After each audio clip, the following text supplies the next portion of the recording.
Radio ಸಿದ್ಧಾರ್ಥದ ಪ್ರಿಯ ಕೇಳುಗರೆ ನಮಸ್ಕಾರ. July 1 ಪತ್ರಿಕಾ ದಿನಾಚರಣೆಯನ್ನು ಆಚರಿಸಲಾಗುತ್ತೆ. ಇದೇ ಸಂದರ್ಭದಲ್ಲಿ ಇಂದು ನಮ್ಮ ಜೊತೆಗೆ ಕಾರ್ಯನಿರತ ಪತ್ರಕರ್ತರ ಸಂಘದ ಅಧ್ಯಕ್ಷರಾಗಿರುವ ಚಿನ್ನಿ ಪುರುಷೋತ್ತಮ್ ಅವರು ಇದ್ದಾರೆ. ಅವರಿಗೆ ರೇಡಿಯೋ ಸಿದ್ಧಾರ್ಥ 90.8 FM ರೇಡಿಯೋ ಸ್ಟೇಷನ್ಗೆ ಸ್ವಾಗತ ಹಾಗೂ ನಮಸ್ಕಾರ. ನಮಸ್ತೆ ಮೇಡಮ್. ಎಲ್ಲ ನಮ್ಮ ಸಿದ್ಧಾರ್ಥ ರೇಡಿಯೋದ ಎಲ್ಲ ವೀಕ್ಷಕರಿಗೆ ನಮಸ್ಕಾರಗಳು. ಈ ದಿವಸ ಪತ್ರಿಕಾ ದಿನಾಚರಣೆ. ಕನ್ನಡದ ಮೊದಲ ಪತ್ರಿಕೆ ಮಂಗಳೂರ ಸಮಾಚಾರ ಪ್ರಾರಂಭ ಆದಂಥ ಒಂದು ದಿನ. ಈ ದಿನವನ್ನು ಇಡೀ ರಾಜ್ಯಾದ್ಯಂತ ಕನ್ನಡ ಪತ್ರಿಕಾ ದಿನಾಚರಣೆ ಆಚರಿಸಲಾಗ್ತದೆ. 1943 ಜುಲೈ 1ರಂದು ಮೋಗ್ಲಿಂಗ್ ಎನ್ನುವ ಒಂದು ಪಾದ್ರಿ ಏನು ನಮ್ಮ ಕರ್ನಾಟಕಕ್ಕೆ ಬಂದು ಹಲವಾರು ಭಾಷೆಗಳಲ್ಲಿ ಪತ್ರಿಕೆಗಳು ಮುದ್ರಣ ಆಗ್ತಾಯಿತ್ತು. ಆದರೆ ಕನ್ನಡದಲ್ಲಿ ಒಂದು ಪತ್ರಿಕೆ ಇಲ್ಲವಲ್ಲ ಅನ್ನೋ ನಿಟ್ಟಿನಲ್ಲಿ ಅವರು ಮಂಗಳೂರ ಸಮಾಚಾರ ಎನ್ನುವ ಒಂದು ಪತ್ರಿಕೆಯನ್ನು ಮೊದಲು ಪ್ರಾರಂಭ ಮಾಡಿದರು.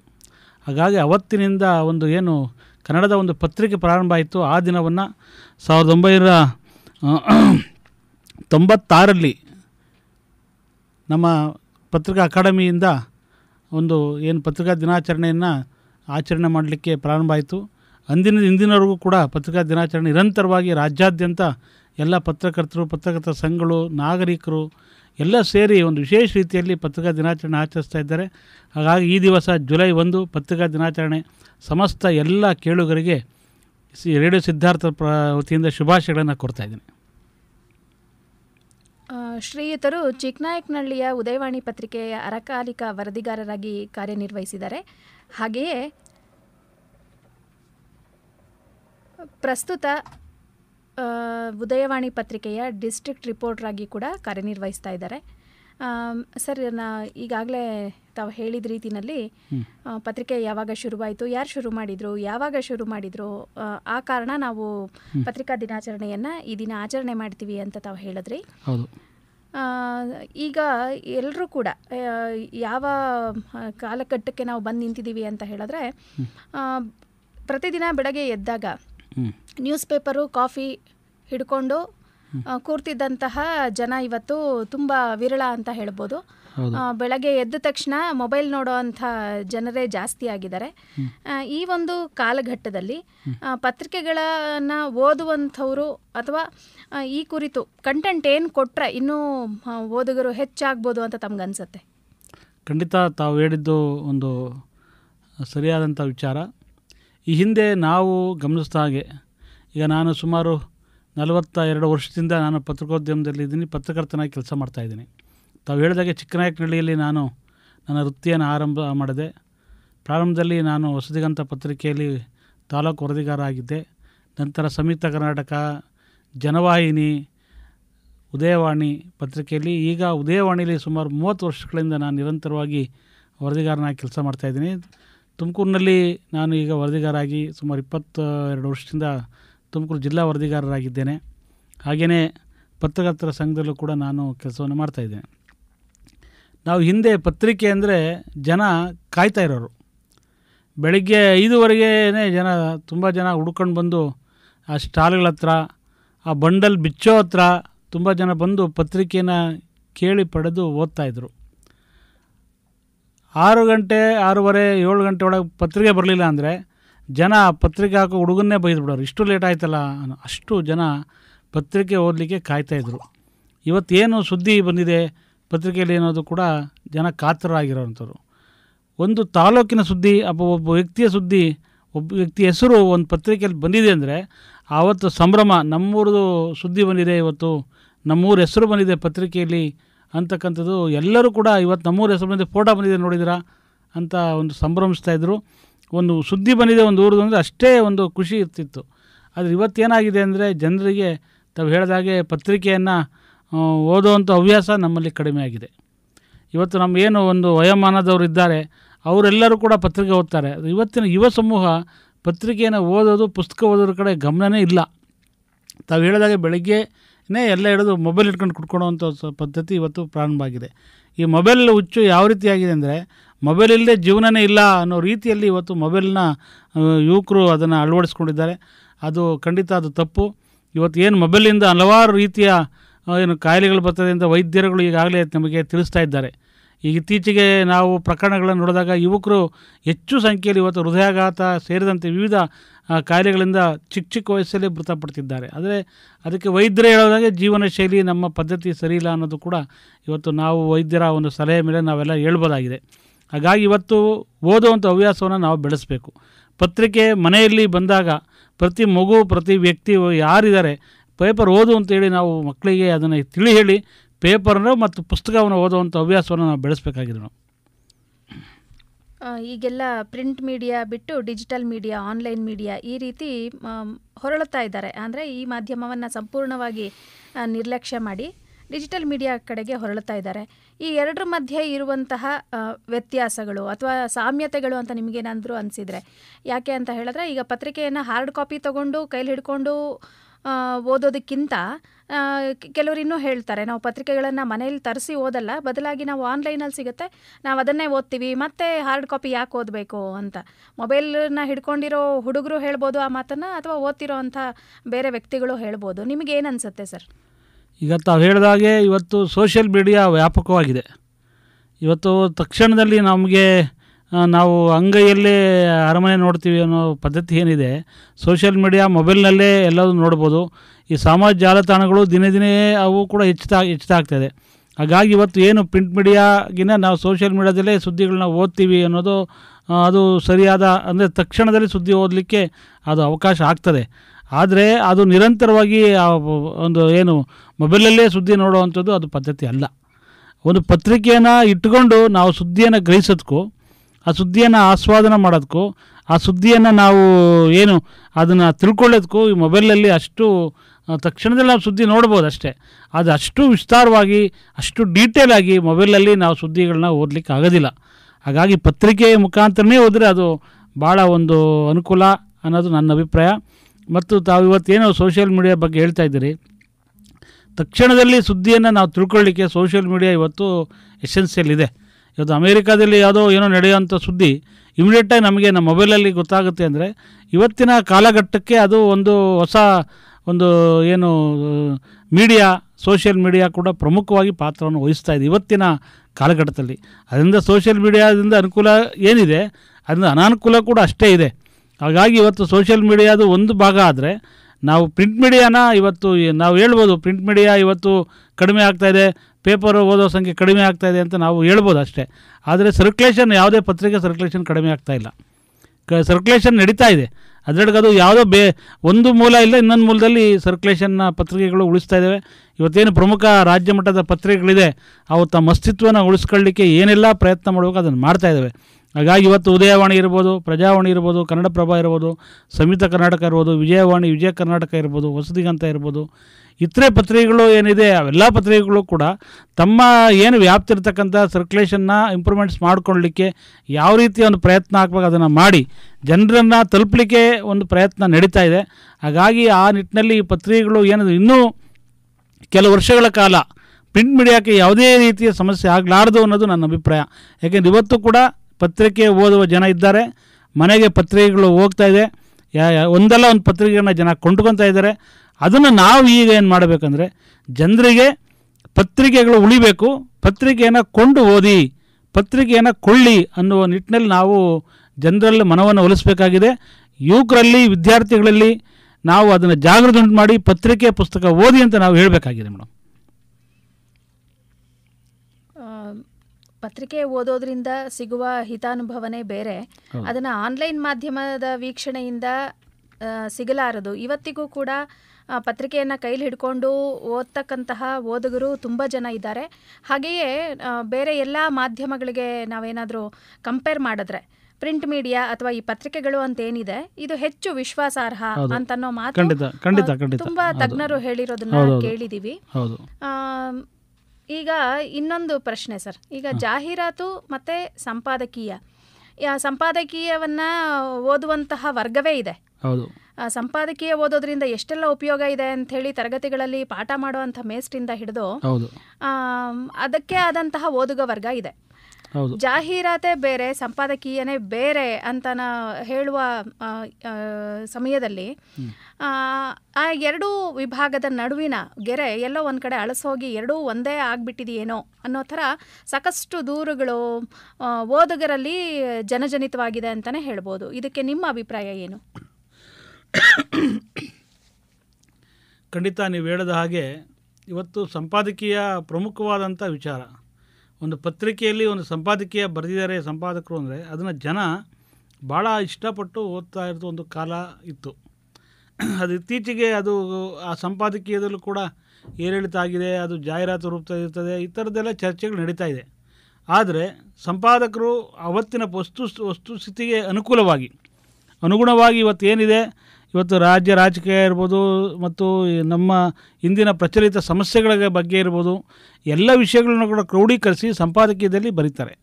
ಆ ಸಂಪಾದಕೀಯ ನಮ್ಮ ಏನು ಜ್ಞಾನವನ್ನು ಹೆಚ್ಚು ಮಾಡುತ್ತೆ ಅನ್ನೋ ನಿಟ್ಟಿನಲ್ಲಿ ನಾವು ಶಾಲಾ ಕಾಲೇಜುಗಳಲ್ಲಿ, ವಿದ್ಯಾರ್ಥಿಗಳಲ್ಲಿ, ಯುವಕರಲ್ಲಿ ಹೆಚ್ಚು ಅದನ್ನು ಓದಬೇಕು, ಸಂಪಾದಕೀಯ ಓದಿ ಅಂತ ಹೇಳ್ತಿದ್ದು. ನಾವೆಲ್ಲ ಕೂಡ ವಿದ್ಯಾಭ್ಯಾಸ ಮಾಡಬೇಕಾದ್ರೂ ಕೂಡ ನಮಗೆಲ್ಲ ಒಂದು ಪತ್ರಿಕೆ ಸಂಪಾದಕೀಯ ಓದಿ ಅದರಲ್ಲೆಲ್ಲ ಡೀಟೇಲ್ಸ್ ಮಾಹಿತಿ ಸಿಗುತ್ತೆ ಅಂತ ಹೇಳ್ತಿದ್ದು ಕೂಡ ನಿಜ.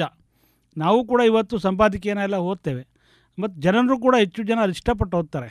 ಆದರೆ ಜಾಹೀರಾತಿಗೂ ಸಂಪಾದಕೀಯಕ್ಕೂ ಇವತ್ತು ಖಂಡಿತ ಒಂದು ಸಾಮ್ಯತೆ ಇದೆ ಅಂತ ತಾವು ಹೇಳ್ತಾ ಇದ್ದೀರಿ. ಆದರೆ ಇವತ್ತು ಸಂಪಾದಕೀಯದಲ್ಲಿ ಬರ್ತಕ್ಕಂಥ ವಿಷಯಗಳು ಇವತ್ತು ಅದರದೇ ಆದ ಒಂದು ಮೌಲ್ಯವನ್ನು ಕಾಪಾಡ್ಕೊಂಡು ಬಂದಿದೆ ಇವತ್ತು ಕೂಡ. ಆದರೆ ಇತ್ತೀಚಿನ ಜಾಹೀರಾತು ಏನಾಗಿದೆ ಅಂದರೆ, ಜಾಹೀರಾತು ಇಲ್ಲದೆ ಪತ್ರಿಕೆಗಳಿಲ್ಲ. ಪತ್ರಿಕೆಗಳು ಉಳಿಬೇಕು, ಪತ್ರಿಕೆಗಳು ಬೆಳಿಬೇಕು.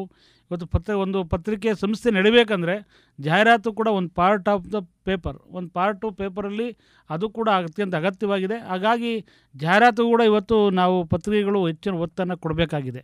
ಪತ್ರಿಕೆಗಳು ಜಾಹೀರಾತು ಬರಲ್ಲ ಅಂದರೆ ಪತ್ರಿಕೆ ರನ್ ಮಾಡೋಕ್ಕಾಗಲ್ಲ. ಯಾಕೆಂದರೆ ಕನ್ನಡ ಪತ್ರಿಕೆ 6 ರೂಪಾಯಿಗೆ ನಾವು ಒಂದು ಮನೆಗೆ ನಾವು ತಲುಪಿಸ್ತೀವಿ. ಆದರೆ ಒಂದು ಪತ್ರಿಕೆ ಪ್ರಿಂಟ್ ಆಗಬೇಕಾದ್ರೆ ಸುಮಾರು 15-20 ರೂಪಾಯಿ ಖರ್ಚು ಬರುತ್ತೆ. ಆದರೆ ನಾವು ಜನರಿಗೆ ಕೊಡೋದು ಎಷ್ಟು? 6 ರೂಪಾಯಿಗೆ.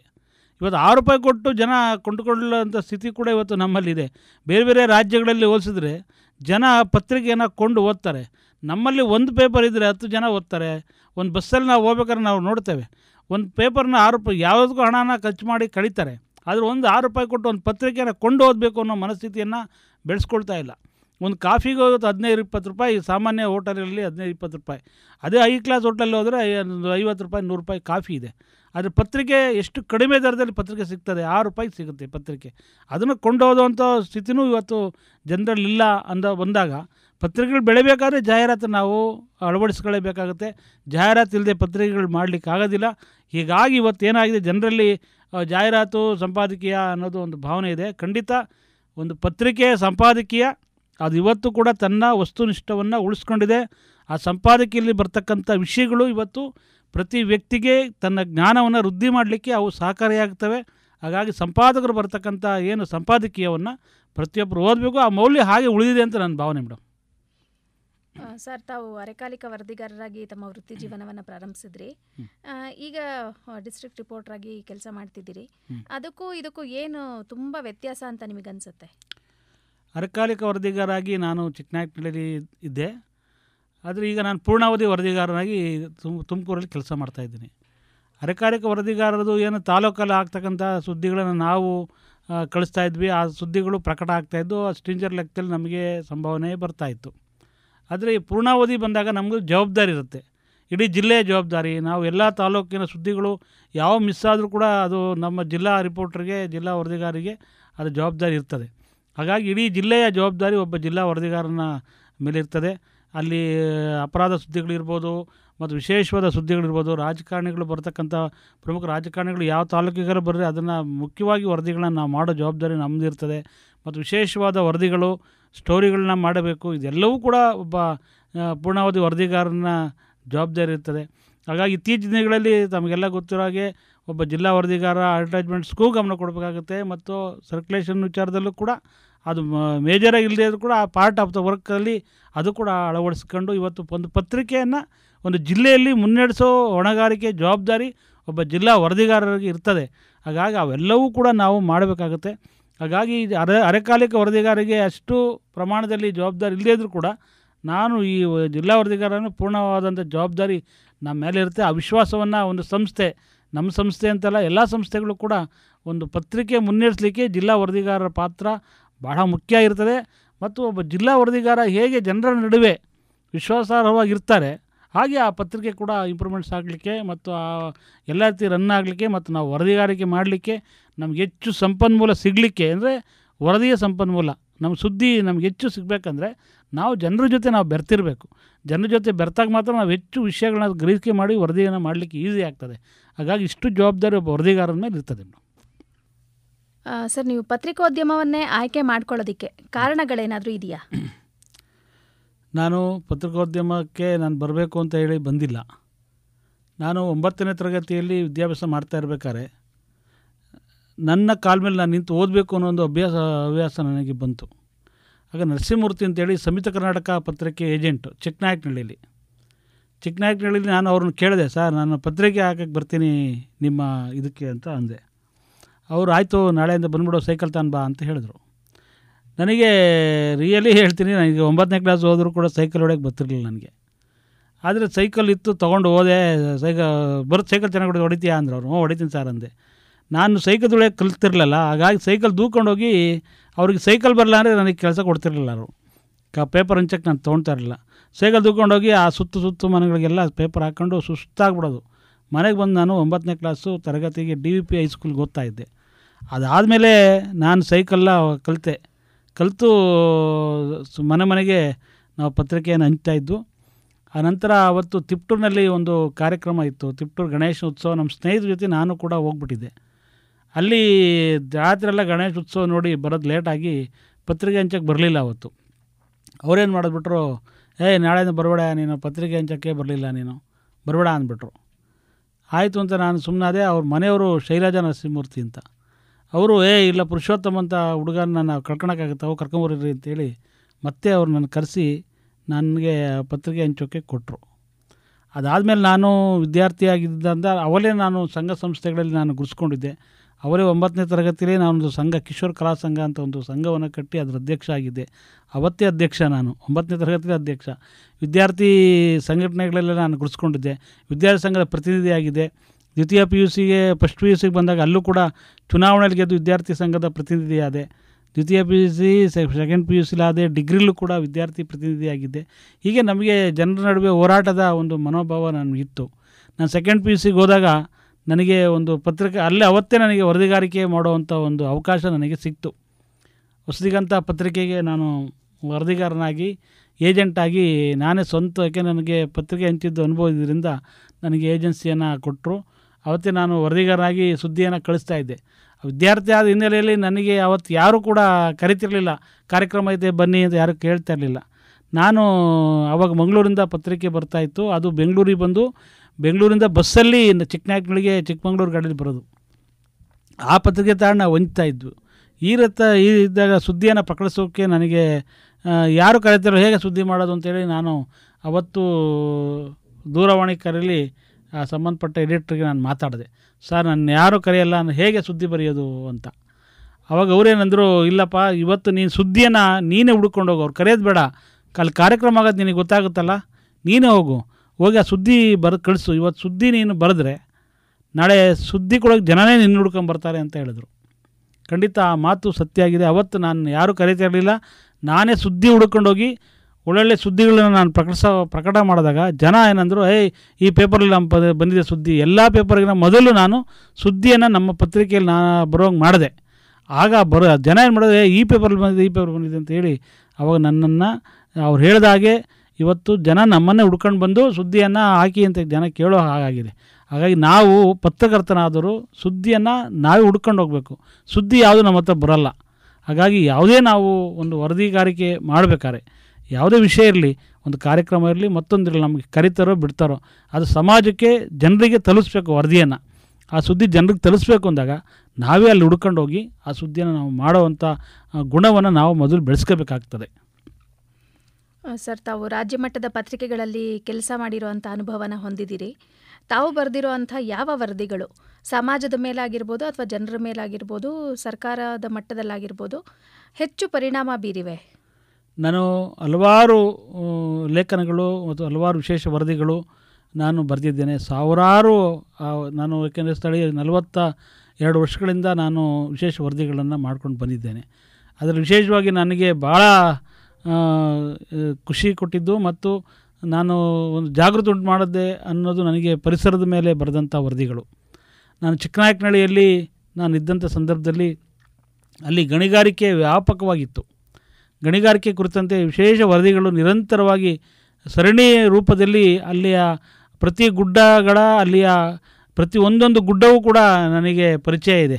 ಹಾಗಾಗಿ ನಾನು ಅಲ್ಲೇ ಹುಟ್ಟಿ ಅಲ್ಲೇ ಓಡಾಟ ಮಾಡಿ ಅಲ್ಲಿ ಆ ಒಂದು ಪರಿಸರ, ಅಲ್ಲಿ ಸಾರಂಗಪಾಣಿ ಮೈನ್ಸ್ ಅಂತ ಇತ್ತು. ಆ ಮೈನ್ಸ್ ನೋಡಿದ್ರೆ ಅಲ್ಲಿಯ ಅದು ಗುಡ್ಡದ ಮಧ್ಯದಲ್ಲಿದೆ. ಆ ಪರಿಸರ ಹೇಗೆ ಅಲ್ಲಿ ಗಿಡ ಮರ ಬೆಳೆದಿತ್ತು, ಆ ಹಚ್ಚ ಹಸಿರಿನ ಪರಿಸರ ಹೇಗೆ ಗಣಿಗಾರಿಕೆಯಿಂದ ಹಾಳಾಯಿತು ಅನ್ನೋದೆಲ್ಲ ನಾನು ಕಣ್ಣಲ್ಲಿ ಕಟ್ಟಿದಂಗಿತ್ತು. ಅದೆಲ್ಲವೂ ಕೂಡ ನಾನು ಬರೆದೆ. ಒಂದು ವಿಶೇಷವಾಗಿ ಅದನ್ನು ಆದ್ಯತೆ ಮೇಲೆ ಅದು ಗಣಿಗಾರಿಕೆ ನಿಲ್ಲಬೇಕು ಅಂತೇಳಿ ಒತ್ತಡ ಹಾಕಿ ಆ ಸುದ್ದಿಗಳನ್ನ ನಾನು ಬರೆದೆ. ನಿರಂತರವಾಗಿ ಸರಣಿ ರೂಪದಲ್ಲಿ ಅದು ಬರೆದೆ. ಅದಕ್ಕೆ ನಮಗೆ ಪರಿಸರ ಪ್ರಶಸ್ತಿ ಕೂಡ ಅದಕ್ಕೆ ಬಂತು. ಧರ್ಮಸಿಂಗ್ ಅವರು ಮಾಜಿ ಮುಖ್ಯಮಂತ್ರಿಗಳು ಅವ್ರ ಬೀದರ್ನಲ್ಲಿ ನಡೆದಂಥ ಒಂದು ಕಾರ್ಯಕ್ರಮದಲ್ಲಿ ಒಂದು ನನಗೆ ಆ ಪ್ರಶಸ್ತಿ ಕೂಡ ಬಂತು. ಹಾಗಾಗಿ ನನಗೆ ಅದು ಪರಿಸರ ಇವತ್ತು ಕೂಡ ಪರಿಸರದ ಬಗ್ಗೆ ವರದಿ ಮಾಡಲಿಕ್ಕೆ ನನಗೆ ಭಾಳ ಇಷ್ಟ ಆಗುತ್ತದೆ. ನೂರಾರು ವರದಿಗಳನ್ನು ಪರಿಸರದ ಬಗ್ಗೆ ನಾನು ಮಾಡಿದ್ದೇನೆ. ಯಾಕೆಂದರೆ ನಮ್ಮ ಇವತ್ತು ಮರ ಗಿಡವನ್ನು ಉಳಿಸ್ಬೇಕು. ನಾವು ಇವತ್ತು ಪರಿಸರ ಉಳಿದ್ರೆ ನಾವೆಲ್ಲ ಉಳಿತೀವಿ. ಹಾಗಾಗಿ ಪರಿಸರದ ಬಗ್ಗೆ ನಾವು ಹೆಚ್ಚು ವರದಿಗಳನ್ನು ಮಾಡಿದ್ದೇನೆ. ಮತ್ತು ಇದ್ರ ಜೊತೆಗೆ ಹಲವಾರು ಸಮಸ್ಯೆಗಳ ಕುರಿತಂತೆ ಕೂಡ ನಾನು ವರದಿಗಳನ್ನು ಮಾಡಿದ್ದೇನೆ. ಅವೆಲ್ಲವೂ ಕೂಡ ಇವತ್ತು ನನಗೆ ಒಂದು ಪ್ರೇರಣೆಯಾಗಿದೆ. ಒಂದು ನನ್ನ ಬೆಳವಣಿಗೆಗೆ ಅವೆಲ್ಲ ವರದಿಗಳು ನನಗೆ ಪೂರಕವಾಗಿ ಇದೆ ಅನ್ನೋದು ಕೂಡ ನಾನು ಇಷ್ಟಪಡ್ತೇನೆ. ಹಾಗಾಗಿ ಕರ್ನಾಟಕ ಮಾಧ್ಯಮ ಅಕಾಡೆಮಿಯಿಂದ ಕೂಡ ನನಗೆ ಒಂದು ಅವಾರ್ಡ್ ಆಗಿದೆ. ಮುಖ್ಯಮಂತ್ರಿ ಸಿದ್ದರಾಮಯ್ಯನವರ ಒಂದು ಅವರೇನೇ ಅದಕ್ಕೆ ಒಂದು ಅವಾರ್ಡನ್ನು ನೀಡಿದ್ದಾರೆ. ಇದೆಲ್ಲವೂ ಕೂಡ ನಾವು ಒಂದು ಒಳ್ಳೆಯ ರೀತಿಯಲ್ಲಿ ಪತ್ರಿಕೋದ್ಯಮದಲ್ಲಿ ನಾವು ಕೆಲಸ ಮಾಡ್ಕೊಂಡು ಹೋದರೆ, ಒಬ್ಬ ಒಳ್ಳೆಯ ಪತ್ರಕರ್ತನಾಗಿ ಹೋದರೆ ಸಮಾಜ ಆ ಪತ್ರಕರ್ತನ ಖಂಡಿತ ಗೌರವಿಸುತ್ತೆ. ನಾವು ನಮ್ಮ ನಡೆ ನುಡಿ ಎರಡೂ ಕೂಡ ಶುದ್ಧವಾಗಿರಬೇಕು. ನಾವು ನಡೆಯೋದು ಒಂದು, ನುಡಿಯೋದೊಂದು, ನಮ್ಮ ನಡವಳಿಕೆ ಒಂದು ರೀತಿ ಇದ್ದರೆ ಅದು ಪತ್ರಕರ್ತನ ಲಕ್ಷಣ ಅಲ್ಲ. ಪತ್ರಕರ್ತ ಒಂದು ಒಳ್ಳೆಯ ರೀತಿಯಲ್ಲಿ ಸಮಾಜಕ್ಕೆ ಮಾದರಿಯಾಗಿ ನಾವು ಬದುಕನ್ನು ಕಟ್ಕೋಬೇಕಾಗುತ್ತೆ. ಆಗ ಮಾತ್ರ ನಮಗೆ ಸಮಾಜ ಕೂಡ ನಮ್ಮನ್ನು ಗೌರವವನ್ನು ಮಾಡುತ್ತೆ. ನಾವು ಯಾವುದೇ ಸಂಸ್ಥೆಯಲ್ಲಿರಲಿ, ಎಲ್ಲೇ ಇರಲಿ, ಆ ಸಂಸ್ಥೆಗೂ ಗೌರವ ತರಬೇಕು, ನಾವು ಗೌರವಯುತವಾಗಿರಬೇಕು. ಆಗ ಮಾತ್ರ ಆ ಪತ್ರಕರ್ತ ಉನ್ನತವಾಗಿ ಬೆಳಲಿಕ್ಕೆ ಒಂದು ಸಹಕಾರಿ ಆಗುತ್ತೆ ಅನ್ನೋದು ನನ್ನ ಭಾವನೆ. ಅದು ಬೇರೆಯವ್ರ ಭಾವನೆ ಹೇಗೆ ಗೊತ್ತಿಲ್ಲ, ಇದು ನನ್ನ ಭಾವನೆ. ನಾನು ಆ ನಿಟ್ಟಿನಲ್ಲಿ ಇರಲಿಕ್ಕೆ ಹೆಚ್ಚು ಪ್ರಯತ್ನ ಮಾಡಿದ್ದೇನೆ. ನಮ್ಮ ಸಂಸ್ಥೆ ನನ್ನನ್ನು ಗುರುತಿಸಿದೆ. ಉದಯವಾಣಿ ಸಂಸ್ಥೆ ಒಬ್ಬ ಚಿಕ್ಕನಾಯಕನಹಳ್ಳಿಯಲ್ಲಿ ಇದ್ದಂಥ ಒಬ್ಬ ಹಳ್ಳಿಯ ಹುಡುಗನ್ನ ಕರೆಸಿ ತುಮಕೂರಿನಲ್ಲಿ ಒಂದು ಜಿಲ್ಲಾ ಮಟ್ಟದ ಒಂದು ಜವಾಬ್ದಾರಿಯನ್ನು ನನಗೆ ನೀಡಿದೆ. ಆ ಸಂಸ್ಥೆಗೆ ನಾನು ಕೃತಜ್ಞನಾಗಿ ಆ ಸಂಸ್ಥೆ ಹೇಳಿದಂಥ ಕೆಲಸಗಳನ್ನು ನಾವು ಪ್ರಾಮಾಣಿಕವಾಗಿ ಮಾಡ್ಕೊಂಡು ಹೋದಾಗ ಮಾತ್ರ ನಮಗೂ ಕೂಡ ಒಳ್ಳೆಯದಾಗುತ್ತೆ ಅನ್ನೋದು ನನ್ನ ಭಾವನೆ ಮೇಡಮ್. ಕಾರ್ಯನಿರತ ಪತ್ರಕರ್ತರ ಸಂಘದ ಅಧ್ಯಕ್ಷರಾಗಿ 2 ಬಾರಿ ಆಯ್ಕೆಯಾಗಿದ್ದೀರಿ. ಜಿಲ್ಲಾ ಪತ್ರಕರ್ತರಿಗಾಗಿ ಅಂಥೇಳಿ ಯಾವ ಥರದ ಕಾರ್ಯಕ್ರಮಗಳನ್ನು ಹಮ್ಮಿಕೊಂಡಿದ್ದೀರಿ ನಿಮ್ಮ ಕಾಲಾವಧಿಯಲ್ಲಿ? ಮೇಡಮ್, ನಾನು ಚಿಕ್ಕನಾಯಕನಹಳ್ಳಿ ತಾಲೂಕು ಪತ್ರಕರ್ತರ ಸಂಘದ ಅಧ್ಯಕ್ಷ ಆಗಿದ್ದೆ, ಅಲ್ಲಿ ಪ್ರಧಾನ ಕಾರ್ಯದರ್ಶಿ ಆಗಿದ್ದೆ. ನಂತರ ತುಮಕೂರು ಜಿಲ್ಲಾ ಪತ್ರಕರ್ತರ ಸಂಘ ನಿರ್ದೇಶಕರಾಗಿ ಭಾಳ ವರ್ಷಗಳ ಕಾಲ ಇದ್ದೆ. ಅನಂತರ ಗ್ರಾಮಾಂತರ ಉಪಾಧ್ಯಕ್ಷನಾಗಿ ಚುನಾವಣೆ ಮೂಲಕ ನಾನು ಒಂದು ಜಿಲ್ಲಾ ಸಂಘಕ್ಕೆ ಅಧಿಕೃತ ಪದಾಧಿಕಾರಿ ಹುದ್ದೆಯನ್ನು ಅಲಂಕರಿಸಿದೆ. ಅದು 2 ಬಾರಿ ನಾನು ಗ್ರಾಮಾಂತರ ಉಪಾಧ್ಯಕ್ಷ ಮತ್ತು ನಗರ ಉಪಾಧ್ಯಕ್ಷನಾಗಿ ಕೆಲಸ ಮಾಡಿದ್ದೇನೆ. ಪ್ರಧಾನ ಕಾರ್ಯದರ್ಶಿಯಾಗಿ 2 ಬಾರಿ ಆಗಿದ್ದೇನೆ. ಅಧ್ಯಕ್ಷ ಆಗಿ ಕೂಡ 2 ಬಾರಿ ಪತ್ರಕರ್ತರು ನನ್ನನ್ನು ಆಯ್ಕೆ ಮಾಡಿದ್ದಾರೆ. ನಮ್ಮ ಸಂಘದ ನಿಯಮ ಪ್ರಕಾರ ಒಂದು ಹುದ್ದೆಗೆ 2 ಬಾರಿ ಚುನಾವಣೆಯಲ್ಲಿ ನಿಂತು ಆಯ್ಕೆ ಆಗ್ಬೋದು, 1 ಬಾರಿ ಗ್ಯಾಪ್ ಕೊಟ್ಟು ಮತ್ತೆ ಚುನಾವಣೆಯಲ್ಲಿ ಗೆಲ್ಬೋದು. ಹಾಗಾಗಿ ಸಂಘದಲ್ಲಿ ನನ್ನನ್ನು ಪತ್ರಕರ್ತ ಎಲ್ಲ ಇದರಲ್ಲೂ ಕೂಡ 2 ಬಾರಿ ನನ್ನನ್ನು ಗೆಲ್ಲಿಸಿದ್ದಾರೆ. 2 ಬಾರಿ ಅಧ್ಯಕ್ಷನಾಗೂ ಕೂಡ ಮಾಡಿದ್ದಾರೆ. ಈ ನನ್ನ ಅವಧಿಯಲ್ಲಿ ನಾನು ಪ್ರಧಾನ ಕಾರ್ಯದರ್ಶಿ ಆಗಿದ್ದಂಥ ಅವಧಿಯಲ್ಲಿ ತುಮಕೂರಿನಲ್ಲಿ ಏನು ಪತ್ರಿಕಾ ಭವನ ಒಂದು ನಿರ್ಮಾಣ ಮಾಡಲಿಕ್ಕೆ ನಾವು ಒಂದು ಯೋಚನೆ ಮಾಡಿದಾಗ ಅಂದಿನ ಯಡಿಯೂರಪ್ಪ ಸರ್ಕಾರದಲ್ಲಿ 25 ಲಕ್ಷ ಪ್ರತಿ ಜಿಲ್ಲೆಗೆ ಒಂದು ಪತ್ರಿಕಾ ಭವನ ನಿರ್ಮಾಣ ಮಾಡಲಿಕ್ಕೆ ಅನುದಾನ ಬಿಡುಗಡೆ ಮಾಡಿತ್ತು. ಆದರೆ ತುಮಕೂರಲ್ಲಿ ಒಂದು ಪತ್ರಿಕಾ ಭವನ ಇರಲಿಲ್ಲ, ಅದರಲ್ಲಿ ಜಾಗನೂ ಇರಲಿಲ್ಲ. ಹಾಗಾಗಿ ಬಂದಂಥ ಹಣ ವಾಪಸ್ ಹೋಗುತ್ತೆ ಅನ್ನೋ ಒಂದು ಆಲೋಚನೆ ನಮಗೆ ಬಂತು. ಅಂದಿನ ಜಿಲ್ಲಾಧಿಕಾರಿ ಡಾಕ್ಟರ್ ಸಿ ಸೋಮಶೇಖರ್ ಅವರು 25 ಲಕ್ಷ ವಾಪಸ್ ಹೋಗ್ತಾಯಿದೆ ಪುರುಷೋತ್ತಮ್, ಏನಾರು ಮಾಡಿ ಇಲ್ಲಿ ಒಂದು ಬಿಲ್ಡಿಂಗ್ ಎಲ್ಲರ ಕಳಿಸಿ ಜಾಗ ನೋಡಿ ಅಂದರು. ಅದು ಎಲ್ಲೂ ಜಾಗ ಇರಲಿಲ್ಲ. ಆಗ ನಾನು ವಾರ್ತಾ ಇಲಾಖೆಗೆ ಹೋದಾಗ ಅನಿರೀಕ್ಷಿತವಾಗಿ ನಾನು ಹಿಂಭಾಗಕ್ಕೆ ಹೋದಾಗ ಅಲ್ಲಿ ಜಾಗ ಇತ್ತು. ತಕ್ಷಣ ನಾವು ಅವತ್ತು ಇಂದ್ರಕುಮಾರ್ ಅಂತೇಳಿ ನಾವು ಜಿಲ್ಲಾಧ್ಯಕ್ಷರಾಗಿದ್ದರು, ನಾನು ಪ್ರಧಾನ ಕಾರ್ಯದರ್ಶಿ ಆಗಿದೆ. ನಾವು ಇಂದ್ರಕುಮಾರ್ ಹೋಗಿ ಡಿ ಸಿ ಅವ್ರಿಗೆ ಹೇಳಿ, ಸರ್ ವಾರ್ತಾ ಇಲಾಖೆ ಹಿಂಭಾಗ ಇದೆ, ಅಲ್ಲಿ ಒಂದು ಪತ್ರಿಕಾ ಭವನ ಕಟ್ಟೋಣ ಅಂತೇಳಿ. ಆವಾಗ ಯಾರು ಮಾನ್ಯ ಅಂದಿನ ಜಿಲ್ಲಾ ಉಸ್ತುವಾರಿ ಸಚಿವರಾದಂಥ ನಮ್ಮ ಸುರೇಶ್ ಕುಮಾರ್ ಅವರು ಜಿಲ್ಲಾ ಉಸ್ತುವಾರಿ ಸಚಿವರಾಗಿದ್ದರು. ಅವರನ್ನು ಭೇಟಿ ಮಾಡಿ ಈ ಥರ ಇಲ್ಲಿ ಅವರು ಕೂಡ ಗುದ್ದಲಿ ಪೂಜೆ ಮಾಡಿ ಪತ್ರಿಕಾ ಭವನಕ್ಕೆ ಒಂದು ಶಂಕುಸ್ಥಾಪನೆ ಮಾಡಿ ನಾವೊಂದು ಅರ್ಧ ಭಾಗ ಕಟ್ಟಿದ್ವಿ. ನಂತರ ಆ ಬಾಡಿ ಹೋಯಿತು. ನಾನು ಪ್ರಧಾನ ಕಾರ್ಯದರ್ಶಿ ಆಗಿದ್ದನು, ಉಪಾಧ್ಯಕ್ಷನಾದಾಗ ಮತ್ತೆ ಅದರ ಕಟ್ಟಡವನ್ನು ಸೊಗಡು ವೆಂಕಟೇಶ್ ಅಧ್ಯಕ್ಷರಾದರು. ಆಗ ಬಿಲ್ಡಿಂಗನ್ನು ನಾವು ಪೂರ್ಣಗೊಳಿಸಿ ಅದರ ಉದ್ಘಾಟನೆಯನ್ನು ಮಾಡಿದ್ವಿ. ಅದಾದ ನಂತರ ಉದ್ಘಾಟನೆ ಆಗಿ ಆ ಪತ್ರಿಕಾ ಭವನ ರನ್ ಆಯಿತು. ಅದಾದಮೇಲೆ ಒಂದು ಅವಧಿ ನಾನು ಗ್ಯಾಪ್ ಆಯಿತು. ನಾನು ಚುನಾವಣೆಯಲ್ಲಿ ಒಂದು ಪರಾಭವ ಹೊಂದಿದೆ, ಅಧ್ಯಕ್ಷ ಸ್ಥಾನಕ್ಕೆ ನಿಂತ್ಕೊಂಡು. ಆಗ ಕಾಮರಾಜ್ ಅವರು ಅಧ್ಯಕ್ಷರಾದರು. ಅದು ಏನೇನೋ ತೊಂದರೆಗಳಾಗಿ ನಾವು ಕಟ್ಟಂಥ ಪತ್ರಿಕಾ ಭವನಕ್ಕೆ ಬೀಗ ಹಾಕಿ ಅದನ್ನು ವಾರ್ತಾ ಇಲಾಖೆಯವರು ಹ್ಯಾಂಡ್ ಓವರ್ ತೊಗೊಂಡ್ರು. ನಾವು ಕೊಡಲ್ಲ ಪತ್ರಿಕಾ ಸಂಘಕ್ಕೆ ಅಂತ. 3 ವರ್ಷ ಆದಮೇಲೆ ಮತ್ತೆ ಚುನಾವಣೆ ಬಂದಾಗ ನಾನು ನಿಂತ್ಕೊಂಡೆ. ನಾನು ಪತ್ರಕರ್ತರೆಲ್ಲರಿಗೂ ಹೇಳಿದಿಷ್ಟೇ, ನಾನು ಈ ಚುನಾವಣೆಯಲ್ಲಿ ಗೆದ್ದರೆ ಏನು ಪತ್ರಿಕಾ ಭವನವನ್ನು ಪುನಃ ಪತ್ರಿಕಾ ಸಂಘಕ್ಕೆ ನಾನು ತೊಗೊಳ್ತೀನಿ ಅಂತ ಹೇಳಿದ್ದೆ. ಅದರಂತೆ ನನ್ನನ್ನು ಎಲ್ಲ ಪತ್ರಕರ್ತರು ಭಾಳ ಪ್ರೀತಿಪೂರ್ವಕವಾಗಿ ಆಯ್ಕೆ ಮಾಡಿದ್ರು. ನನ್ನ ಮೊದಲಲ್ಲಿ ಮೀಟಿಂಗ್ ಮಾಡೋಕ್ಕೂ ಜಾಗ ಇರಲಿಲ್ಲ. ಪ್ರವಾಸಿ ಮಂದಿರದಲ್ಲಿ ಮೀಟಿಂಗ್ ಮಾಡ್ತಾಯಿದ್ವಿ. ಅಂಥ ಸ್ಥಿತಿಯಲ್ಲಿದ್ದಂಥ ಪತ್ರಕರ್ತರ ಸಂಘಕ್ಕೆ ಮುಖ್ಯಮಂತ್ರಿಗಳನ್ನ ಭೇಟಿ ಮಾಡಿ, ಯಡಿಯೂರಪ್ಪನವರು ಮುಖ್ಯಮಂತ್ರಿಗಳು ತಾವೇ ಕೊಟ್ಟಂಥ ಅನುದಾನದಲ್ಲಿ ಕಟ್ಟಿರೋಂಥ ಪತ್ರಿಕಾ ಭವನ ಇವತ್ತು ಬೀಗ ಹಾಕಿದೆ ಅಂತ ಹೇಳಿದಾಗ ಅಂದಿನ ಸರ್ಕಾರ ಪತ್ರಕರ್ತರ ಏನು ಅದರ ಬಳಕೆಗೆ ಪತ್ರಿಕಾ ಸಂಘ ಕೊಡಬೇಕು ಅಂತೇಳಿ ಅವತ್ತು ತೀರ್ಮಾನ ಮಾಡಿ ನಮ್ಮ ಸಂಘಕ್ಕೆ ಅದನ್ನು ಅಧಿಕೃತವಾಗಿ ಸರ್ಕಾರದಿಂದನೇ ಅಧಿಕೃತವಾಗಿ ನಮಗೆ ಆದೇಶ ಬಂತು. ಅದಾದಮೇಲೆ ನಾನು ಅಧಿಕಾರ ಸ್ವೀಕಾರ ಸಮಾರಂಭವನ್ನು ಪತ್ರಿಕಾ ದಿನಾಚರಣೆಯನ್ನು ಅಲ್ಲಿ ಮಾಡಿದೆ. ಅದಾದ ನಂತರ ನಾನು ನಮ್ಮ ದುರದೃಷ್ಟ ಕೋವಿಡ್ಡು ಬಂದುಬಿಡ್ತು. ದಿಢೀರಂತ ಕೋವಿಡ್ ಬಂತು. ತುಂಬ ಜನ ಪತ್ರಕರ್ತರು ಕೋವಿಡ್ನಲ್ಲಿ ಸಂಕಷ್ಟ ಅನುಭವಿಸಿದ್ರು. ಆವಾಗ ನಾವು ಒಂದು ತೀರ್ಮಾನ ಮಾಡಿದೆ, ಇಡೀ ರಾಜ್ಯದಲ್ಲೇ ಫಸ್ಟ್ ಟೈಮ್ ಪತ್ರಕರ್ತರಿಗೆ ಏನು ಫುಡ್ ಕಿಟ್ ಕೊಡುವಂಥದ್ದು, ಅವ್ರಿಗೆ ಹೆಲ್ತ್ಗೆ ಸಂಬಂಧಪಟ್ಟಂಥ ಪರಿಕರನ ಕೊಡುವಂಥದ್ದನ್ನು ಮಾಡಿದ್ದು ತುಮಕೂರಿನ ಪತ್ರಕರ್ತರ ಸಂಘ. ಆಗ ಎಲ್ಲ ಪತ್ರಕರ್ತರು ಕೂಡ ಅವ್ರ ಮನೆ ಬಾಗಿಲಿಗೆ ಮತ್ತು ಅವರು ಬಂದು ಪತ್ರಕರ್ತರ ಭವನದಲ್ಲಿ ಬಂದು ಇಡೀ ಅವರ ಕುಟುಂಬಕ್ಕೆ ಆಶ್ರಯ ಆಗುವಂಥ ರೀತಿಯಲ್ಲಿ ನಾವು ಫುಡ್ ಕಿಟ್ಟನ್ನು ಕೊಟ್ಟು ಅವ್ರಿಗೆಲ್ಲ ನೆರವಾದ್ವಿ. ಅದಾದಮೇಲೆ ನಾನು ಮೊದಲ ಸಭೆಯಲ್ಲಿ ಮಾಡಿದ್ದು, ಪತ್ರಕರ್ತರು ಏನು ನಿಧನ ಹೊಂದ್ತಾರೆ ಆ ನಿಧನ ಹೊಂದ ಪತ್ರಕರ್ತರ ಕುಟುಂಬಕ್ಕೆ ತಲಾ 10,000 ರೂಪಾಯಿಯನ್ನು ನಾವು ಕೊಡೋಣ. ಅದ್ರ ಮುಂಚೆ ಯಾವ ಪತ್ರಕರ್ತರ ನಿಧನ ಹೊಂದರೂ ಯಾರೂ ಹೋಗಿ ನೋಡ್ತಾ ಇರಲಿಲ್ಲ, ಅಂಥ ಒಂದು ಪರಿಸ್ಥಿತಿ ಇತ್ತು. ನಾನು ಅದನ್ನು ಮಾಡಿದೆ.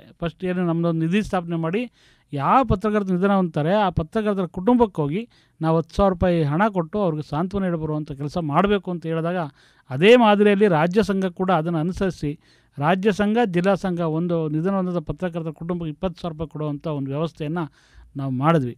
ಅದಾದಮೇಲೆ ನಮ್ಮ ಹಳ್ಳಿ ಸುರೇಶ್ ಅಂತೇಳಿ ತಿಪ್ಟೂರಿನವರು, ಅವರು ಏನೋ ಪಾಪ ಅವ್ರಿಗೇನು ಮಾನಸಿಕವಾಗಿ ಜರ್ಜರಿತರಾಗಿ ಅವರು ಆತ್ಮಹತ್ಯೆ ಮಾಡ್ಕೊಂಡ್ಬಿಟ್ರು. ಆ ಕುಟುಂಬದಲ್ಲಿ ಭಾಳ ಸಂಕಷ್ಟ ಇತ್ತಂತ ನೋಡಿದಾಗ ನಾವು ನಮ್ಮ ಪತ್ರಕರ್ತರು, ನಮ್ಮ ಪರಿಹಾರ ಅಲ್ಲದೆ ಇತರೆ ಪತ್ರಕರ್ತರು ಮತ್ತು ರಾಜ್ಯ ಸಂಘ ಸಹಕಾರದಿಂದ ಸುಮಾರು 1 ಲಕ್ಷಕ್ಕೂ ಹೆಚ್ಚು ಹಣವನ್ನು ಸಂಗ್ರಹ ಮಾಡಿ ಅವ್ರ ಕುಟುಂಬಕ್ಕೆ ಕೊಟ್ಟು ಒಂದು ನೆರವಾದ್ವಿ. ಅದಾದಮೇಲೆ ಕೋವಿಡ್ನಲ್ಲಿ ನಮ್ಮ ಜಯಣ್ಣ ಅಂತೇಳಿ ಗುಬ್ಬಿ ವರದಿಗಾರ, ಪ್ರಜಾವಾಣಿ ವರದಿಗಾರ ಅವರು ಕೂಡ ಕೋವಿಡ್ನಲ್ಲಿ ನಿಧನ ಹೊಂದ್ಬಿಟ್ರು. ಮದುವೆಯಾಗಿ ಸ್ವಲ್ಪ ಇನ್ನೂ ಚಿಕ್ಕ ಏಜು, ಚಿಕ್ಕ ಮಕ್ಕಳು. ಅವ್ರ ಮನೆಯವರು ಭಾಳ ನೊಂದು ಅವ್ರಿಗೆ ಯಾವುದೇ ರೀತಿಯ ಬದುಕಕ್ಕೆ ಆಶ್ರಯನೇ ಇರಲಿಲ್ಲ. ಅಂಥ ಸಂದರ್ಭದಲ್ಲಿ ಸಂಘ ಅವರಿಗೆ ಸ್ಪಂದಿಸಿ ಜ್ಯೋತಿ ಅಂತ ಮೇಡಮ್ ಅವರ ಮನೆಯವರು ಅವ್ರ ಪಾಪ ಬಂದು ಜಿಲ್ಲಾಧಿಕಾರಿ ಕಚೇರಿಯಲ್ಲೇ ನಮ್ಮನ್ನು ಭಾಳ ಬೇಡ್ಕೊಂಬಿಟ್ರು, ನಮ್ಗೆ ಈ ಥರ ಬದುಕೋಕ್ಕೂ ಕಷ್ಟ ಇದೆ ಅಂತ. ಅಂದಿನ ಜಿಲ್ಲಾಧಿಕಾರಿ ಪಾಟೀಲ್ ಅವ್ರನ್ನ ಭೇಟಿ ಮಾಡಿ ಎಲ್ಲ ಮಾಡಿ, ಮತ್ತು ಸೋಮಣ್ಣವರು ಅಂದಿನ ವಸತಿ ಸಚಿವರಾಗಿದ್ದರು, ಅವರನ್ನು ಭೇಟಿ ಮಾಡಿ, ನಮ್ಮ ರಾಜ್ಯಾಧ್ಯಕ್ಷರಾದ ಶಿವಾನಂದ ತಗಡೂರವರು ಅವ್ರನ್ನ ಮೇಲಿನ ಮೇಲೆ ಭೇಟಿ ಮಾಡಿ ಅವ್ರಿಗೊಂದು ಆಶ್ರಯ ಯೋಜನೆಯಲ್ಲಿ ಅವ್ರಿಗೊಂದು ನಿವೇಶನ ಕೂಡ ಕೊಡಿಸಿ, ಮತ್ತು ಅವರಿಗೆ ನಾವು ಜಿಲ್ಲಾಧಿಕಾರಿಗಳು ಮತ್ತು ಸರ್ಕಾರದ ಕಡೆಯಿಂದ ಮನವಿಯನ್ನು ಮಾಡಿದ ಹಿನ್ನೆಲೆಯಲ್ಲಿ ಅವರಿಗೆ ಒಂದು ಉದ್ಯೋಗವನ್ನು ಕೊಡಿಸಿದ್ದೇವೆ. ಇವತ್ತು ಆ ನಿಧನ ಹೊಂದಂಥ ಜಯಣ್ಣ ಕುಟುಂಬ ಇವತ್ತು ಒಂದು ಬದುಕನ್ನು ಕಟ್ಟಿಕೊಂಡು ಒಂದು ಸಂಘದಿಂದ ಅವ್ರಿಗೆ ಒಂದು ಆಶ್ರಯ ಆಗಿದೆ. ಇವತ್ತು ಅವರ ಮನೆಯವರು ಸಂಘದ ಬಗ್ಗೆ, ಸಂಘದ ಕೆಲಸದ ಬಗ್ಗೆ ಮೆಚ್ಚುಗೆಯ ಮಾತನಾಡ್ತಾ, ನಾನು ಅದರಿಂದ ಇವತ್ತು ಬದುಕನ್ನು ಕಟ್ಟಿಕೊಂಡಿದ್ದೀನಿ ಅನ್ನೋ ಮಾತನ್ನು ಕೂಡ ಹೇಳ್ತಿದ್ದಾರೆ. ಈ ಥರದ್ದು 1-2 ಹಲವಾರು ಕಾರ್ಯಕ್ರಮಗಳನ್ನು ಜನಪರವಾಗಿ, ಪತ್ರಕರ್ತರ ಪರವಾಗಿ ನಾವು ಕಾರ್ಯಯೋಜನೆಗಳನ್ನು ಮಾಡಿದ್ದೇವೆ. ಮತ್ತು ಜೊತೆಗೆ ಇತ್ತೀಚೆಗೆ ಏನು ಒಂದು ಹೆಲ್ತ್ ಮಹಾನಗರ ಪಾಲಿಕೆಯಿಂದ ಒಂದು ಹೆಲ್ತ್ ಇನ್ಶೂರೆನ್ಸ್ ಕೂಡ ನಾವು ಮಾಡಿಸಿದ್ದೇವೆ. ಅದು ಪ್ರತಿ ಪತ್ರಕರ್ತರಿಗೆ 5 ಲಕ್ಷದವರೆಗೆ ಹೆಲ್ತ್ ಇನ್ಶೂರೆನ್ಸು. ಇದು ರಾಜ್ಯದಲ್ಲಿ ಫಸ್ಟ್ ಟೈಮ್ ತುಮಕೂರಲ್ಲಿ ಮಾಡಿದ್ದದು. ಅದು ಇವತ್ತು ಶಿರಾದಲ್ಲಿ ಇದೆ, ಕುಣಿಗಲ್ಲಲ್ಲಿದೆ, ತುಮಕೂರಿನಲ್ಲಿದೆ. ತುಮಕೂರಿನಲ್ಲೂ ಕೂಡ ಸುಮಾರು ಪತ್ರಕರ್ತರಿಗೆ 5 ಲಕ್ಷವರೆಗೂ ಕೂಡ ಇನ್ಶೂರೆನ್ಸ್ ಬರ್ತಾಯಿದೆ. ಈಗ ನಮ್ಮ ಪತ್ರಕರ್ತ ನಾಗಣ್ಣ ಅಂತ ಅವ್ರಿಗೆ ಹಾರ್ಟ್ ಪ್ರಾಬ್ಲಮ್ ಆಯಿತು, ತಕ್ಷಣ ಅವರಿಗೆ ಒಂದು ಇನ್ಶೂರೆನ್ಸ್ ಮೂಲಕ ಅವ್ರಿಗೆ ಹಣ ಬಂತು. ಈ ಥರದ ಒಂದು ಯೋಜನೆ ನಾವು ಪತ್ರಕರ್ತರ ಸಂಘದಿಂದ ನಾವು ಮಾಡಿದ್ದೇವೆ. ಇದರ ಜೊತೆಗೆ ಇವತ್ತು ತಮಗೆ ಗೊತ್ತಿರೋ ಹಾಗೆ ನಾನು 2ನೇ ಬಾರಿ ಅಧ್ಯಕ್ಷ ಆದೆ. ಎರಡನೇ ಬಾರಿ ಅಧ್ಯಕ್ಷ ಆದಾಗ ಕೂಡ ನಾನು ಮುಖ್ಯಮಂತ್ರಿ ಅಂದಿನ ಬಸವರಾಜ ಬೊಮ್ಮಾಯಿ ಅವರನ್ನು ಕರೆಸಿ ಒಂದು ಪತ್ರಕರ್ತರ ಭವನ ನವೀಕರಣ ಮಾಡಿದ್ವಿ. ಸುಮಾರು 15 ಲಕ್ಷ ವೆಚ್ಚದಲ್ಲಿ ನವೀಕರಣ ಮಾಡಿ ಪತ್ರಕರ್ತರ ಭವನಕ್ಕೆ ಏನೆಲ್ಲ ಬೇಕೋ ಸೌಲಭ್ಯ ಅದೆಲ್ಲವೂ ಕೂಡ ಇವತ್ತು ಪತ್ರಕರ್ತರ ಭವನದಲ್ಲಿ ಇದೆ. ಆ ರೀತಿಯಾದ ಒಂದು ಸೌಲಭ್ಯವನ್ನು ಕೂಡ ನಾವು ಮಾಡಿದ್ದೇವೆ. ಮತ್ತು ಸಿದ್ದರಾಮಯ್ಯನವ್ರನ್ನ ಕರೆಸಿ ನಾವೊಂದು ರಾಜ್ಯ ಮಟ್ಟದ ಕ್ರೀಡಾಕೂಟ ತುಮಕೂರಿನಲ್ಲಿ ಫಸ್ಟ್ ಟೈಮ್ ಅಥ್ಲೆಟಿಕ್ ಕ್ರೀಡಾಕೂಟ ರಾಜ್ಯದಲ್ಲಿ ಎಲ್ಲೂ ಆಗಿಲ್ಲ, ಅಷ್ಟು ಅದ್ಭುತವಾಗಿ ತುಮಕೂರಿನ ರಾಜ್ಯ ಮಟ್ಟದ ಅಥ್ಲೆಟಿಕ್ ಕ್ರೀಡಾಕೂಟವನ್ನು ನಾವು 2 ದಿನಗಳ ಕಾಲ ತುಮಕೂರಿನಲ್ಲಿ ಮಾಡಿದ್ವಿ. ಅದಾದ ನಂತರ 2 ದಿನಗಳ ಕಾಲ ರಾಜ್ಯ ಮಟ್ಟದ ಸಮ್ಮೇಳನ ಇದೇ ಸಿದ್ಧಾರ್ಥ ಇಂಜಿನಿಯರಿಂಗ್ ಕಾಲೇಜ್ ಮೈದಾನದಲ್ಲಿ ಇತಿಹಾಸ ಪುಟಗಳಲ್ಲಿ ಸೇರೋ ರೀತಿಯಲ್ಲಿ ಪತ್ರಕರ್ತರ ಸಂಘ ಪ್ರಾರಂಭವಾಗಿ ಸುಮಾರು 90 ವರ್ಷದ ಮೇಲೆ ಆಗ್ತಾಯಿದೆ. ಆದರೂ ಕೂಡ ಈ ಥರದ ಒಂದು ಕನ್ನಡ ಸಾಹಿತ್ಯ ಸಮ್ಮೇಳನದ ಮಾದರಿಯಲ್ಲಿ ಒಂದು ಅದ್ಧೂರಿ ಸಮ್ಮೇಳನ ನಮ್ಮ ತುಮಕೂರು ಜಿಲ್ಲಾ ಸಚಿವರಾದ ಡಾಕ್ಟರ್ ಜಿ ಪರಮೇಶ್ವರ್ ಅವರ ಒಂದು ಮಾರ್ಗದರ್ಶನದಲ್ಲಿ ಕೇಂದ್ರ ಸಚಿವರ ಸೋಮಣ್ಣವರು ಮತ್ತು ರಾಜಣ್ಣವರು ಎಲ್ಲರೂ ಮತ್ತು ನಮ್ಮ ಅಧಿಕಾರಿಗಳು, ಜಿಲ್ಲಾಧಿಕಾರಿಗಳು, ಜಿಲ್ಲಾ ಪಂಚಾಯತ್ ಮುಖ್ಯ ಕಾನೂನಾಧಿಕಾರಿಗಳು ಇವರೆಲ್ಲರನ್ನು ಸಹಕಾರವನ್ನು ಪಡೆದು ತುಮಕೂರಿನಲ್ಲಿ ಒಂದು ಇತಿಹಾಸದಲ್ಲಿ ಉಳಿಯೋ ರೀತಿಯಲ್ಲಿ ಒಂದು ಸಮ್ಮೇಳನವನ್ನು ಮಾಡಿದ್ದೀವಿ. ಅದು ತಾವೆಲ್ಲ ನೋಡಿದ್ದೀರಿ. ಮುಖ್ಯಮಂತ್ರಿ ಸಿದ್ದರಾಮಯ್ಯನವರೇ ಬಂದು ಕಾರ್ಯಕ್ರಮ ಉದ್ಘಾಟನೆ ಮಾಡಿ ಇಲ್ಲೇ ತುಂಬ ಒಂದು ಮಧ್ಯಾಹ್ನ ಇದ್ದು ಕಾರ್ಯಕ್ರಮಕ್ಕೆ ಭಾಳ ಪ್ರೋತ್ಸಾಹ ಮಾಡಿದ್ರು. ಈ ಥರದ ಒಂದು ಕಾರ್ಯಯೋಜನೆ ನಾವು ನಮ್ಮ ಅಧಿಕಾರಾವಧಿಯಲ್ಲಿ ಮಾಡಿದ್ದೇವೆ. ಇದ್ರ ಜೊತೆಗೆ ಇನ್ನೂ ಹಲವಾರು ಕಾರ್ಯಾಗಾರಗಳು, ವಿಚಾರ ಸಂಕಿರಣಗಳು, ಪತ್ರಕರ್ತರಿಗೆ ಏನೆಲ್ಲ ಬೇಕೋ ಅದೆಲ್ಲವೂ ಕೂಡ ನಾವು ಮಾಡಲಿಕ್ಕೆ ಒಂದು ಪ್ರಯತ್ನ ಮಾಡಿ ಒಂದು ಸಂಘವನ್ನು ಮುಖ್ಯವಾಹಿನಿಗೆ ತರುವಂಥ ಕೆಲಸವನ್ನು ನಾನು ಮಾಡಿದ್ದೇನೆ. ಸಾಕಷ್ಟು ಕಾರ್ಯಕ್ರಮಗಳು ಪತ್ರಕರ್ತರ ಸಂಘ ತಮ್ಮ ಸೇವಾವಧಿಯಲ್ಲಿ ಆಗಿರೋದನ್ನು ಕೇಳಿ ಭಾಳ ಸಂತೋಷ ಆಗ್ತಿದೆ ಸರ್. ನಮ್ಮ ಯುವ ಪತ್ರಕರ್ತ ಮಿತ್ರರಿಗೆ ಈಗಿನ್ನು ಏನು ಪತ್ರಿಕೋದ್ಯಮ ಸ್ನಾತಕೋತ್ತರ ಪದವಿ ಓದ್ತಾ ಇದ್ದಾರೆ ಅಥವಾ ಒಂದು ಸ್ನಾತಕ ಪದವಿ ಪಡ್ಕೊಂಡು ಪತ್ರಿಕೋದ್ಯಮ ಕ್ಷೇತ್ರಕ್ಕೆ ಹೋಗಬೇಕು ಅಂತ ಅಂದ್ಕೊಂಡಿರೋ ಅಂಥ ಯುವ ಪತ್ರಕರ್ತರಿಗೆ ತಮ್ಮ ಕಿವಿ ಮಾತೇನು? ಖಂಡಿತ ಇವತ್ತು ನಾವು ಪತ್ರಕರ್ತರಿಗೆ, ಯುವ ಪತ್ರಕರ್ತರು ಸಮಾಜದಲ್ಲಿ ಬಹಳ ಮುಖ್ಯ. ಏಕೆಂದರೆ ಪತ್ರಿಕೋದ್ಯಮ ಇವತ್ತು ಕವಲುದಾರಲ್ಲಿ ಹೋಗ್ತಾ ಇದೆ, ಬೇರೆ ಬೇರೆ ದಿಕ್ಕಿನತ್ತ ಹೋಗ್ತಾ ಇದೆ. ಇವತ್ತು ಈ ಪತ್ರಕರ್ತರು ಅಂದರೆ ಜನ ಯಾಕಪ್ಪ ಅನ್ನೋ ರೀತಿಯಲ್ಲಿ ಇವತ್ತು ಬೆಳವಣಿಗೆ ಆಗ್ತಾಯಿದೆ. ಹಾಗಾಗಿ ನಾವು ಏನು ಹೇಳ್ಬೋದು ಅಂದರೆ ಪತ್ರಕರ್ತರು ನೈಜ ಸುದ್ದಿಗಳನ್ನು ಬರೀಬೇಕು, ಸುಳ್ಳು ಸುದ್ದಿಗಳನ್ನ ವಿಜೃಂಭಣೆ ಮಾಡುವಂಥದ್ದು ತಪ್ಪಬೇಕು.